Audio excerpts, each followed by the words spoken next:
Our Aunt. Anne's Christian Andersen. You ought to have known our aunt. She was charming. That is to say, she was not charming at all, as the word is usually understood. But she was good and kind, amusing in her way, and was just as anyone ought to be, whom people are to talk about and to laugh at. She might have been put into a play, and wholly and solely on account of the fact that she only lived for the theatre and for what was done there. She was an honourable matron, but Agent Fabs, whom she used to call Flabs, declared that our aunt was stage-struck. "The theatre is my school," said she, "the source of my knowledge. From thence I have resuscitated biblical history. Now, Moses and Joseph in Egypt, there are operas for you. I get my universal history from the theatre, my geography, and my knowledge of men. Out of the French pieces I get to know life in Paris, slippery but exceedingly interested. How I have cried over La Famille, Roquebeau, that the man must drink himself to death, so that she may marry the young fellow. Yes, how many tears I have wept in the 50 years I have subscribed to the theatre. Our aunt knew every acting play, every bit of scenery, every character, every one who appeared or had appeared.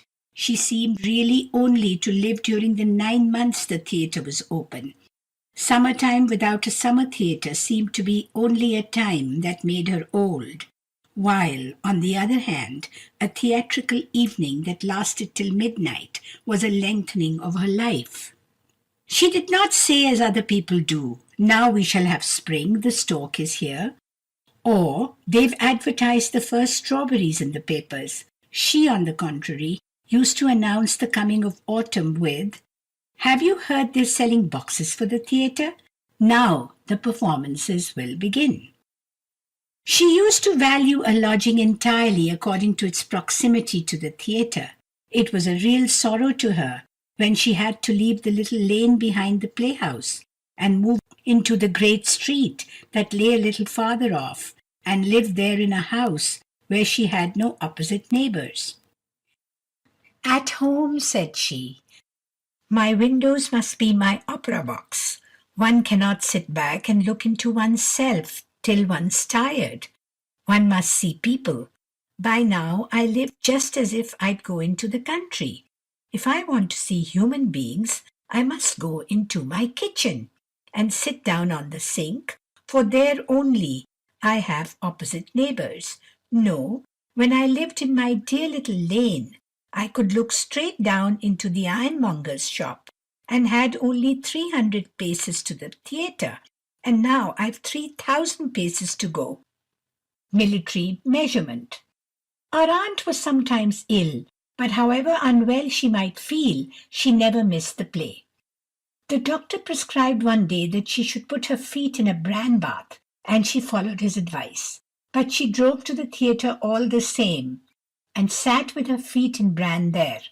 If she had died there, she would have been very glad. Thorwaldsen died in the theatre, and she called that a happy death.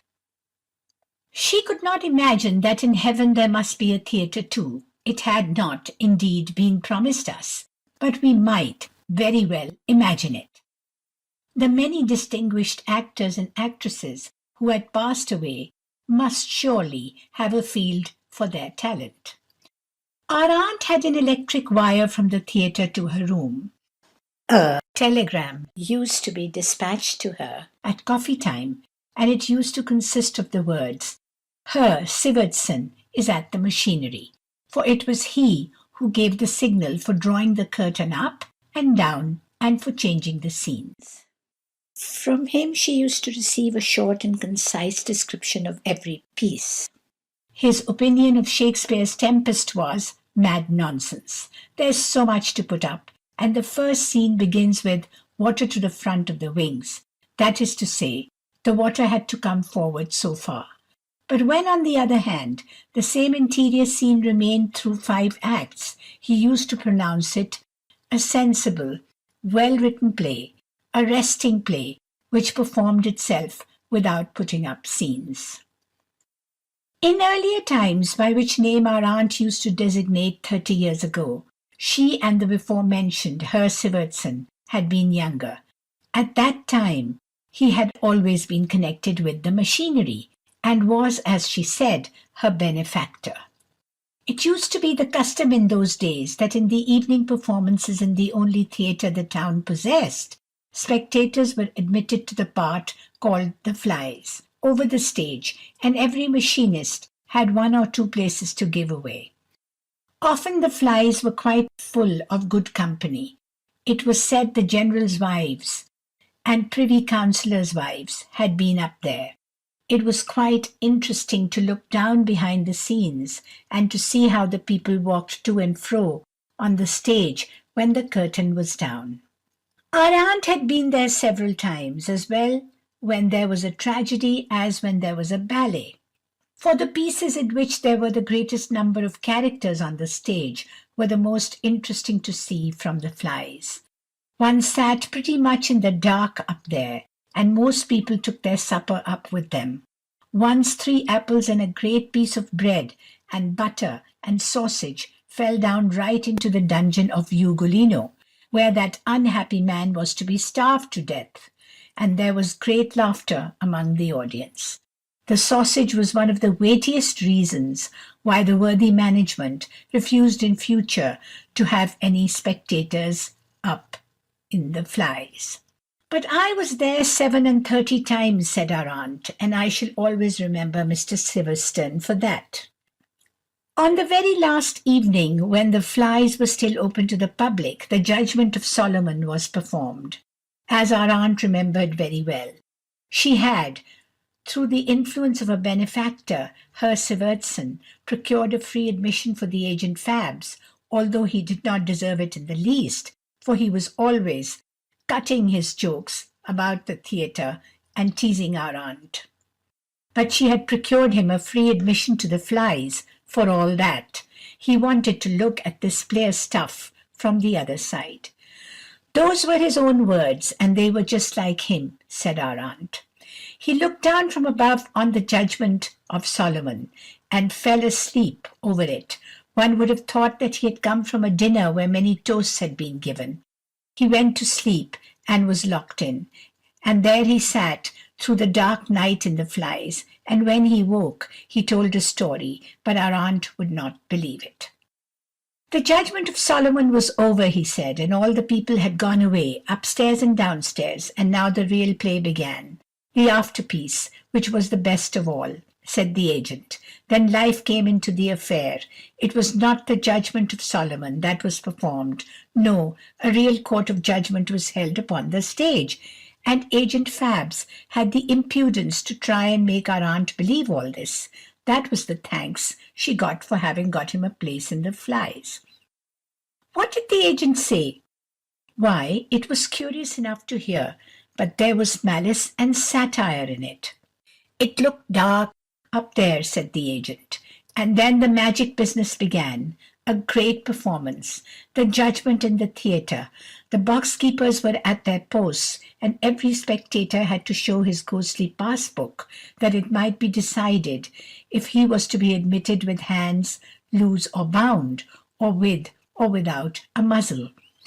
Grand people who came too late when the performance had begun, and young people who could always watch the time, were tied up outside, and had list slippers put on their feet, with which they were allowed to go in before the beginning of the next act, and they had muzzles too, and then the judgment on the stage began. All malice, and not a bit of truth in it, said our aunt. The painter who wanted to get to paradise had to go up a staircase which he had himself painted, but which no man could mount. That was to expiate his sins against perspective. All the plants and buildings which the property man had placed, with infinite pains, in countries to which they did not belong, the poor fellow was obliged to put in their right places before cock-crow, if he wanted to get into paradise. Let her Fab see how he would get in himself. But what he said of the performance, tragedians and comedians, singers and dancers, that was the most rascally of all. Mr. Fabs, indeed, Flabs. He did not deserve to be admitted at all, and our aunt would not soil her lips with what he said. And he said, did Flabs, that the whole was written down, and it should be printed when he was dead and buried, but not before, for he would not risk having his arms and legs broken. Once our aunt had been in fear and trembling in her temple of happiness, the theatre.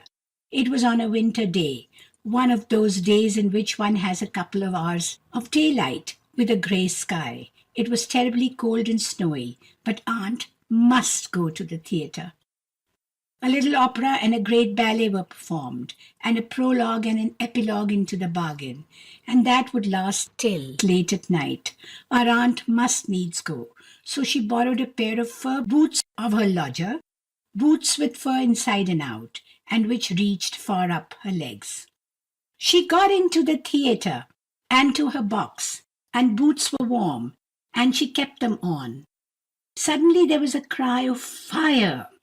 Smoke was coming from one of the side scenes and streamed down from the flies, and there was terrible panic. The people came rushing out, and our aunt was the last in the box, on the second tier, left-hand side, for from there the scenery looks best, she used to say. The scenes are always arranged that they look best from the king's side. Aunt wanted to come out, but the people before her, in their fright and heedlessness, slammed the door of the box. And there sat our aunt, and couldn't get out, and couldn't get in. That is to say, she couldn't get into the next box, for the partition was too high for her. She called out, and no one heard her. She looked down into the tier of boxes below her, and it was empty, and low, and looked quite near. And aunt, in her terror, felt quite young and light. She thought of jumping down, and had got one leg over the partition, the other resting on the bench. There she sat astride, as if on horseback, well wrapped up in her flowered cloak, with one leg hanging out, a leg in a tremendous fur boot. That was a sight to behold. And when it was beheld, our aunt was hurt too, and was saved from burning, for the theatre was not burned down. That was the most memorable evening of her life, and she was glad that she could not see herself, for she would have died with confusion. Her benefactor in the machinery department, Herr Sivertson, visited her every Sunday, but it was a long time from Sunday to Sunday. In the latter time, therefore, she used to have in a little child for the scraps, that is to say, to eat up the remains of the dinner. It was a child employed in the ballet, one that certainly wanted feeding. The little one used to appear, sometimes as an elf, sometimes as a page. The most difficult part she had to play was the lion's hind leg in the magic flute. But as she grew larger, she could represent the 4 feet of the lion. She certainly only got half a guilder for that, whereas the hind legs were paid for with a whole guilder. But then she had to walk bent, and to do without fresh air. That was all very interesting to hear, said our aunt. She deserved to live as long as the theatre stood, but she could not last so long, and she did not die in the theatre, but respectably in her bed. Her last words were, moreover, not without meaning. She asked, "What will the play be tomorrow?" At her death she left about $500. We presume this from the interest, which came to $20. This our aunt had destined as a legacy for a worthy old spinster who had no friends. It was to be devoted to a yearly subscription for a place in the second tier, on the left side, for the Saturday evening. For on that evening 2 pieces were always given, it said in the will, and the only condition laid upon the person who enjoyed the legacy was, that she should think every Saturday evening of our aunt who was lying in her grave. This was our aunt's religion. End of Our Aunt.